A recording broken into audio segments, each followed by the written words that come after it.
Hello friends, welcome to day trader Telugu and good evening. Sensex 87 points correct అయ్యి 49,771 దగ్గర close అయితే, Nifty 8 points దగ్గర correct అయ్యి 14,736 దగ్గర క్లోజ్ అవ్వడం జరిగింది. మొదట మెజెస్కో గురించి మాట్లాడుకోవాలి. ప్రీవియస్ డేస్ నుంచి కూడా లోయర్ సర్క్యూట్స్కే స్టాక్ ప్రైస్ టచ్ అవుతుంది. నియర్లీ 116 ప్రైస్ దగ్గర నుంచి కంటిన్యూస్గా లోయర్ సర్క్యూట్స్కి అయితే ఫాలో అవుతుంది. ఒక IT company RM plots private limited వాళ్ళు, ఒక ఐటీ కంపెనీ వాళ్ళు ఈ మెజెస్కోకి సంబంధించిన ప్రమోటర్స్ వాటా అలాగే పబ్లిక్ షేర్ హోల్డింగ్ నుంచి కూడా నియర్లీ 26% వాటాన్ని కొనబోతున్నారు. ఇది ఓపెన్ ఆఫర్ అయితే కొనబోతున్నారు. దీని రిలేటెడ్ గా ప్రైస్ ని 77 రూపీస్ పర్ షేర్ గా వాళ్ళు డిసైడ్ చేయడం జరిగింది.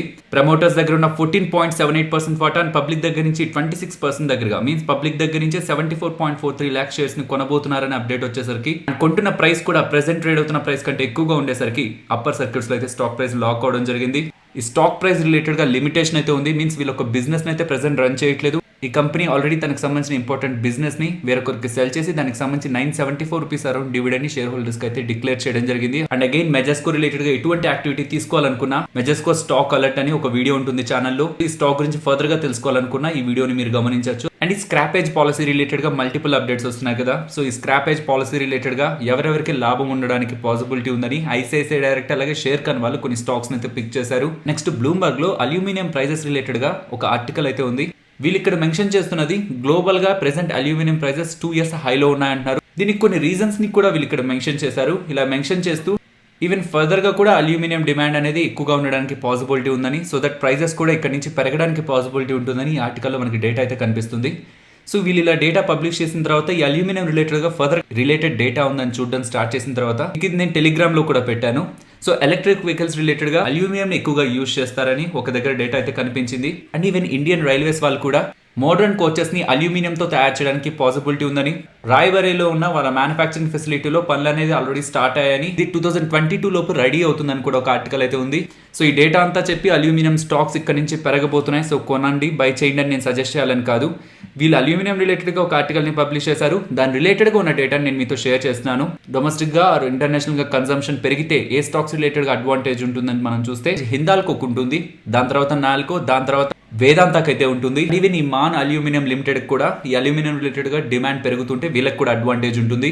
నెక్స్ట్ ఆదాని స్టాక్స్ గురించి మాట్లాడుకోవాలి. స్పెషల్లీ ఇంట్రోడే సెషన్స్ లో ఆదాని గ్రీన్ అప్పర్ సర్క్యూట్ లో క్లోజ్ అయింది. And even Adani enterprises 11% above gains అయితే క్లోజ్ అవడం జరిగింది. ఇవాళనే కాదు, ప్రీవియస్ డేస్ నుంచి కూడా most of the Adani stocks లో మనకి ర్యాలీ అయితే కనిపిస్తుంది.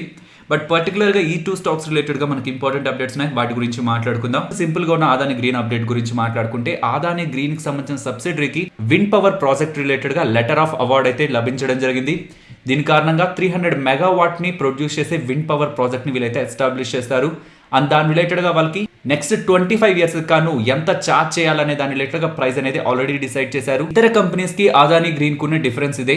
వీళ్ళు ఒకసారి ఒక పవర్ ప్రాజెక్ట్ రిలేటెడ్ గా ప్లాంట్ ని ఎస్టాబ్లిష్ చేశారంటే అక్కడ ప్రొడ్యూస్ అవుతున్న పవర్ ని ఇన్ని సంవత్సరాల వరకు ముందుగానే కాంట్రాక్ట్ కుదురు చేసుకుంటారనమాట. తద్వారా ఫ్యూచర్ లో జనరేట్ అయ్యే రెవెన్యూస్ రిలేటెడ్ గా కూడా ప్రెసెంట్ ఎస్టిమేట్స్ అనేవి క్రియేట్ అవుతాయి. ఆదాని గ్రీన్ రిలేటెడ్ గా ఒక డెడికేటెడ్ వీడియో ఛానల్లో అప్లోడ్ చేశాను. అండ్ కొన్ని స్టాక్స్ అప్పర్ సర్క్యూట్స్ కి వెళ్ళిపోతుంటాయి అండ్ ఈవెన్ లోయర్ సర్క్యూట్స్ కి వెళ్ళిపోతుంటాయి. అలాంటి స్టాక్స్ లో ఎలా ఎగ్జిట్ అవ్వాలి, ఎలా ఎంటర్ అవ్వాలి అని దాని రిలేటెడ్ గా కూడా ఒక కాన్సెప్ట్ అనేది, ఇంపార్టెంట్ కాన్సెప్ట్ అనేది ఒక వీడియోలో ఎక్స్ప్లెయిన్ చేశాను. ఈవెన్ ఆ వీడియో లింక్ ని మన కామెంట్ సెక్షన్ లో ఫస్ట్ కామెంట్ లో ఇస్తాను. ఇది ఆదాని గ్రీన్ రిలేటెడ్ గా ఉన్న అప్డేట్. ఆదాని ఎంటర్ప్రైజెస్ రిలేటెడ్ గా ఇంకొక ఇంపార్టెంట్ అప్డేట్ ఉంది. ఇండియాకి సంబంధించిన ఆదాని అలాగే సింగపూర్ కి సంబంధించిన విల్మర్ గ్రూప్ వాళ్ళు 1999 లో కంబైన్ అయ్యి ఆదాని విల్మర్ అని ఒక జాయింట్ వెంచర్ ని ఫామ్ చేశారనమాట. సో అండర్ ఈ joint venture fortune group oils కానీ ఫార్చ్యూన్ బ్రాండ్ కి సంబంధించిన రైస్ అండ్ ఇతర ఐటమ్స్ మనకి సూపర్ మార్కెట్స్ లో కనిపిస్తూ ఉంటాయి కదా. సో వీటి రిలేటెడ్ గా వీళ్ళు ప్రొడక్షన్ అయితే చేస్తూ ఉంటారు. అండ్ ఇవనే కాదు, ఎడిబుల్ ఆయిల్స్ రిలేటెడ్ గా లైక్ సోయాబీన్ ఆయిల్ కానివ్వండి, సన్ఫ్లవర్, మస్టర్డ్, రైస్ బ్రాండ్, వీటి రిలేటెడ్ గా వీళ్ళు ప్రొడక్షన్ అయితే చేస్తున్నారు. ఈవెన్ ఇండియాలోనే కాదు 19 కంట్రీస్ కి వీళ్ళు ఎక్స్పోర్ట్ చేస్తున్నారు. వీళ్ళకి 40 మ్యానుఫ్యాక్చరింగ్ యూనిట్స్ దగ్గరగా ఇండియాలో ఉన్నాయి. ఇప్పుడు వస్తున్న అప్డేట్ ఏంటంటే ఆదాని విల్మర్ ఈ జాయింట్ వెంచర్ స్టాక్ మార్కెట్ లో లిస్ట్ అవబోతుందని, ఐపీఓగా మార్కెట్ లోకి రాబోతుందని, అండ్ ఈ ఐపీఓ ద్వారా 5,000 crores దగ్గరగా ఆదాని విల్మర్ వాళ్ళు కంబైన్డ్ గా రైస్ చేయబోతున్నారని అయితే ఇంట్రోడే సెషన్స్ లో అప్డేట్ రావడం జరిగింది. సో ఈ ఆదాని విల్మర్ లో ఆదాని ఎంటర్ప్రైజెస్ అనేది ఒక పేరెంట్ కంపెనీ కాబట్టి, సో జాయింట్ వెంచర్ లో వీళ్ళు ఒక పార్ట్ కాబట్టి వీళ్ళ రిలేటెడ్గా ఒక షేర్ మనం హోల్డ్ చేసినా, ఒకవేళ వాళ్ళు షేర్ హోల్డర్ కేటగిరీ ప్రొవైడ్ చేస్తే, సో ఇఫ్ వాళ్ళు ప్రొవైడ్ చేస్తేనే ఇది మనకు వర్తిస్తుంది.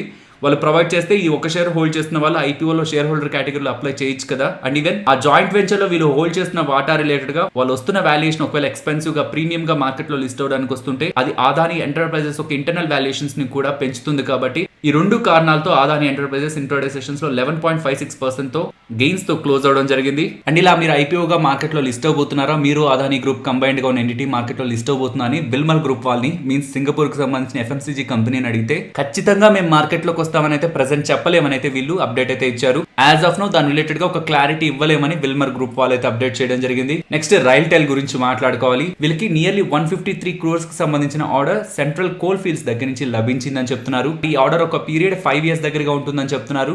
ఇలా వీళ్ళకి ఆర్డర్ లభించింది అనడంతో ఇంట్రాడే సెషన్స్ లో నియర్లీ 8% వరకు స్టాక్ ప్రైస్ ర్యాలీ అవడం జరిగింది. నెక్స్ట్ ఎస్ఐఎస్ వాళ్ళు బైబ్యాక్ అయితే అనౌన్స్ చేయడం జరిగింది. పర్ షేర్ 500 rupees లో అయితే బైబ్యాక్ చేస్తారంటున్నారు. టోటల్ గా 18 lakh షేర్స్ ని బైబ్యాక్ చేస్తారంటున్నారు. అండ్ రీటైల్ కేటగిరీ నుంచి 2 lakh షేర్స్ దగ్గరగా బైబ్యాక్ అయితే చేస్తారంటున్నారు. బట్ దీని రిలేటెడ్ గా రికార్డ్ డేట్ అయితే ప్రకటించలేదు. And even Savitha oil technologies వాళ్ళు ఏ టైం నుంచి బైబ్యాక్ లో పార్టిసిపేట్ చేయాలన్న డేటా అయితే ఇంకా అనౌన్స్ చేయలేదు. నెక్స్ట్ ఎయిర్టెల్ గురించి మాట్లాడుకోవాలి. ఎయిర్టెల్ రిలేటెడ్ గా ఇంట్రాడే సెషన్స్ లో ఒక పాజిటివ్ అప్డేట్ వచ్చింది. బట్ స్టాక్ ప్రైస్ నెగిటివ్ లో క్లోజ్ అయింది. 3.6 crores దగ్గరగా లియాన్ మీడో వాళ్ళకి ఒక ఇన్వెస్ట్మెంట్ కంపెనీకి 600 rupees పర్ షేర్ లో 3.6 crore షేర్స్ దగ్గరగా ఇష్యూ చేశారని చెప్తున్నారు. సో కరెంట్ ట్రేడ్ అవుతున్న ప్రైస్ కంటే నియర్లీ 15% దగ్గరగా స్టాక్ ప్రైస్ ని హై పెట్టి కొనడానికి ఒక ఇన్వెస్ట్మెంట్ కంపెనీ ముందుకు రావడం అనేది స్టాక్ వాల్యుయేషన్ రిలేటెడ్ గా ఒక పాజిటివ్ ఫ్యాక్టర్ గా ఉంటుంది. ప్రీవియస్ గా డాక్టర్ రెడ్డిస్ వాళ్ళకి స్పుత్నిక్ 5 వ్యాక్సిన్ రిలేటెడ్ గా ఎమర్జెన్సీ యూజ్ ఆథరైజేషన్ ని రెగ్యులేటర్స్ అయితే డినై చేయడం జరిగింది. సో అడిషనల్ గా ఇమ్యూనోజెన్సీ రిలేటెడ్ గా డేటాను తీసుకురండి, సో ఆ డేటా మాకు కంఫర్టబుల్ గా ఉంటేనే అప్రూవల్ ఇస్తామన్నారు. సో దాని రిలేటెడ్ గా డాక్టర్ రెడ్డిస్ వాళ్ళు డేటాతో రెడీగా ఉన్నారని, ఆ డేటాను సబ్మిట్ చేయబోతున్నారని, అండ్ పాసిబుల్లీ వీళ్ళకి ఎమర్జెన్సీ యూజ్ ఆథరైజేషన్ దొరకబోతుందనేలాగే అప్డేట్స్ అయితే మార్కెట్ లోకి వస్తున్నాయి. నెక్స్ట్ ఫ్యూచర్ రిటైల్ గురించి మాట్లాడుకోవాలి. మాట్లాడుకునే ముందు ప్రీవియస్ గా నేను నిన్నటి వీడియోలోనే మెన్షన్ చేశాను, ప్రీవియస్ గా కూడా ఢిల్లీ హైకోర్టు దగ్గర నుంచి ఫ్యూచర్ రిటైల్ వాళ్ళకి నెగిటివ్ గా అప్డేట్ రావడం జరిగింది. అప్పుడు అలా నెగిటివ్ అప్డేట్ ఇచ్చింది కూడా జస్టిస్ మిదా గారే. ప్రీవియస్ గా కూడా ఫ్యూచర్ రిటైల్ వాళ్ళకి నెగిటివ్ అప్డేట్ వచ్చింది. సో మీరు ఈ డీల్ ని ముందుకు తీసుకువెళ్ళదు, ఈ డీల్ ని ఆపండి అని జస్టిస్ మిదా గారు అయితే అప్డేట్ చేశారు.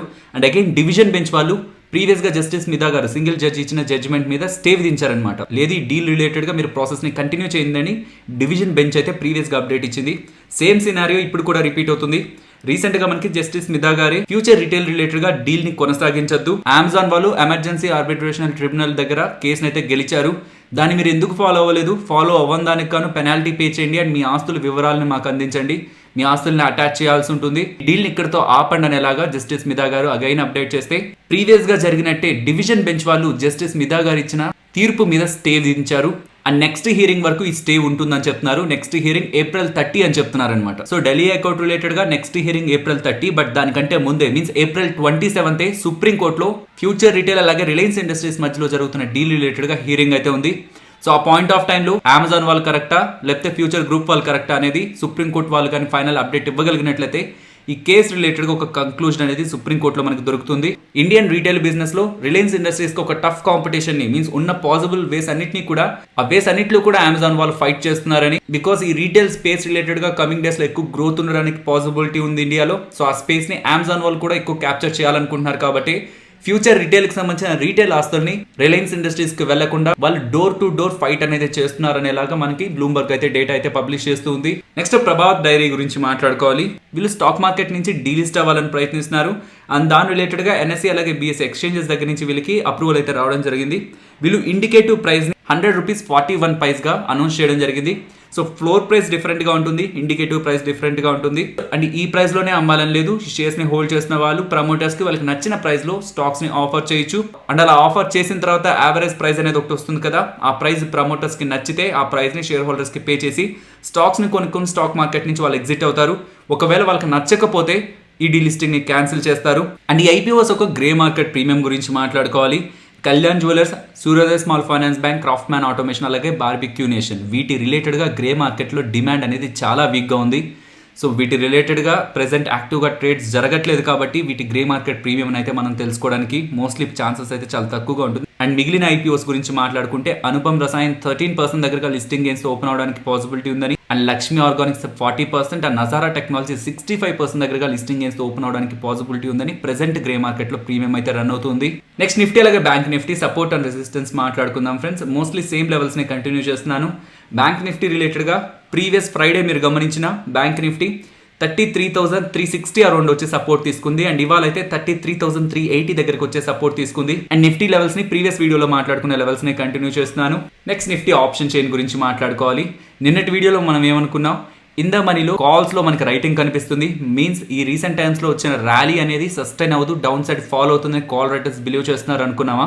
బట్ ఇవాళ గమనిస్తే ఇన్ ద మనీలో రైట్ చేసి ఉంచిన కాల్ రైటర్స్ ఇవాళ కొంత అన్వైండ్ అయితే చేశారు. సో ఈ అబ్జర్వేషన్ మనం నిన్నటి వీడియోలో చేసాం. సో ఈ అబ్జర్వేషన్ కాకుండా ఓవరాల్ లెవెల్స్ ని మాట్లాడితే 14,500 to 15,000 మీన్స్ డౌన్ సైడ్కి వెళ్తుంటే 14,500 దగ్గర పుట్ రైటర్స్ బిల్డ్ చేస్తున్న contracts even monthly March monthly అనే కాదు ఏప్రిల్ మంత్లీలో మనం గమనించిన 14,500 దగ్గర పుట్ రైటర్స్ స్ట్రాంగ్ సపోర్ట్ ని కాంట్రాక్ట్స్ ద్వారా ఫామ్ చేస్తూ ఉంటే 15,000 దగ్గర కాల్ రైటర్స్ స్ట్రాంగ్ గా కాంట్రాక్ట్స్ అంటే బిల్డ్ చేస్తున్నారు. సో డౌన్ సైడ్ కి వెళ్తున్నప్పుడు 14,000 అండ్ టాప్ సైడ్ కి వస్తున్నప్పుడు 15,000, 14,500 to 15,000 in between market move అవడానికి నిఫ్టీ మూవ్ అవడానికి అయితే పాసిబిలిటీ ఉంటుంది. సో ఫైనలీ ఇది ఫ్రెండ్స్ మన వీడియో నచ్చిందా? నచ్చితే వీడియోని లైక్ చేయండి ఫ్రెండ్స్. అండ్ ఈ వీడియో మన వాళ్ళకి యూజ్ అవుతుంది అనుకుంటే తప్పకుండా షేర్ చేయండి. అండ్ మన ఛానల్ని సబ్స్క్రైబ్ చేయనట్లయితే ఛానల్లో ఉన్న కంటెంట్ని గమనించండి. ఇఫ్ ఆ కంటెంట్ మీకు ఇంట్రెస్టింగ్ అనిపిస్తుంటే ఛానల్ని సబ్స్క్రైబ్ చేసి పక్కన ఉన్న బెల్ ఐకాన్ క్లిక్ చేయండి. మరొక ఇంట్రెస్టింగ్ వీడియోతో మళ్ళీ మీ ముందుకు వస్తాను. అంతవరకు టేక్ కేర్. జై హింద్.